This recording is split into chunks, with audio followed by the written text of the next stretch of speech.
खालापूर तालुक्यातील माडप ग्रामपंचायत हद्दीतील आदिवासी बांधवांना अखेर आपल्या हक्काच्या रस्त्यासाठी रस्त्यावर उतरावे लागलाय। मुख्यमंत्री ग्रामसडक योजनेतून रस्ता मंजूर होऊनही ठेकेदाराच्या चालढकलपणामुळे काम सुरू न झाल्याने आदिवासी बांधवांनी आत्मदहनाचा इशारा दिला होता। माडप ते माडप ठाकूरवाडी हा रस्ता सन 2024 मध्ये मंजूर झाला होता।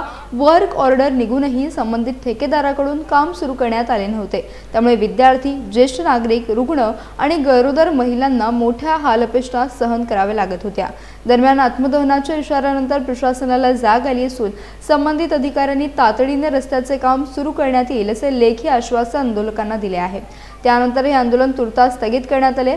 मात्र दिलेल्या मुदतीत काम सुरू न झाल्यास यापेक्षाही तीव्र आंदोलन छेडण्याचा इशारा आदिवासी बांधवांनी प्रशासनाला दिला आहे। रस्ता नाही, खराब रस्ता असल्यामुळे गरोदर बायांना खूप त्रास होतो, गाडी नसते वेळेवर, खूप त्रास होतो त्यांना। रस्ता खड्डे पडलेत खूप, म्हणून आम्ही सरकारला सांगतो, सरकाराला आम्हाला मदत करा आणि आमचा रस्ता चांगला करा।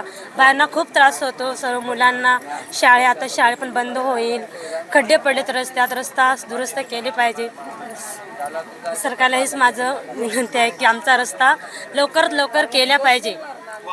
गेले कित्येक दिवस आदिवासी बांधव पत्रावर करतायत, प्रत्येक अधिकाऱ्याला भेटतायत।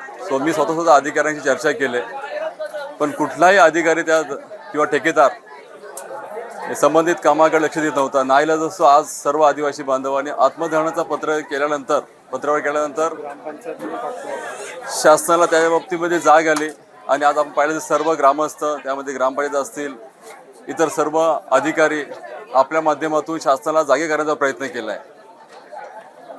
दुःखाची गोष्ट आहे का काम आहे रायगड जिल्ह्यातील खालापूर तालुक्यामध्ये आणि कॉन्ट्रॅक्टर आहे अहिल्यानगरचा, संभाजीनगरचा, आणि संभाजीनगरच्या कॉन्ट्रॅक्टरला खालापूरचे काम करण्याची आवश्यकता काय पडली?